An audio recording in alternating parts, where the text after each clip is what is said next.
ವ್ಯವಸ್ಥೆ ಮಾಡಲಾಗಿದೆ. ನೀವೆಲ್ಲ ಟ್ರೈನಿಂಗ್ ಆದಮೇಲೆ ಹೋಗಿ ಪ್ರಸಾದವನ್ನು ಸ್ವೀಕರಿಸಬೇಕು. ಹಂಗೆ ಅತಿ ಬೆಲೆಯ ಅಣ್ಣಮ್ಮ ಸೇವಾ ಸಮಿತಿ ವತಿಯಿಂದ ನಮ್ಮ ಪಡಲಮ್ಮ ದೇವಸ್ಥಾನದ ಅಧ್ಯಕ್ಷರಾದಂತಹ ಪಟಾಪಟ್ ಶ್ರೀನಿವಾಸ್ ಅವರಿಗೆ ನಮ್ಮ ಅಣ್ಣಮ್ಮ ಸೇವಾ ಸಮಿತಿಯಿಂದ ಉತ್ಪೂರ್ವಕವಾದ ಧನ್ಯವಾದ ಹೇಳ್ತಾ ಇವತ್ತು ಸನ್ಮಾನ ಮಾಡ್ತಾ ಇದ್ದಾರೆ. ಚಲವಾದಿ ನಾರಾಯಣ ಅವರು ಮಾಡ್ತಾ ಇದ್ದಾರೆ ಸನ್ಮಾನ. ದಯವಿಟ್ಟು ಎಲ್ಲರೂ ಸಹಕರಿಸಬೇಕಾಗಿ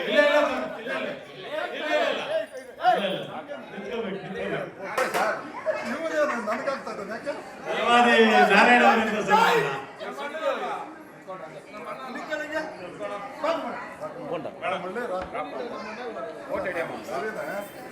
సార్ ఇంకా ఎన్నుకోండి సార్, ఎన్నుకోండి.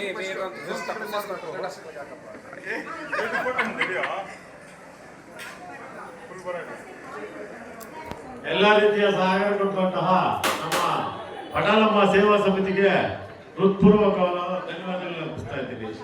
ಅಣ್ಣಮ್ಮ ಸೇವಾ ಸಮಿತಿಯಿಂದ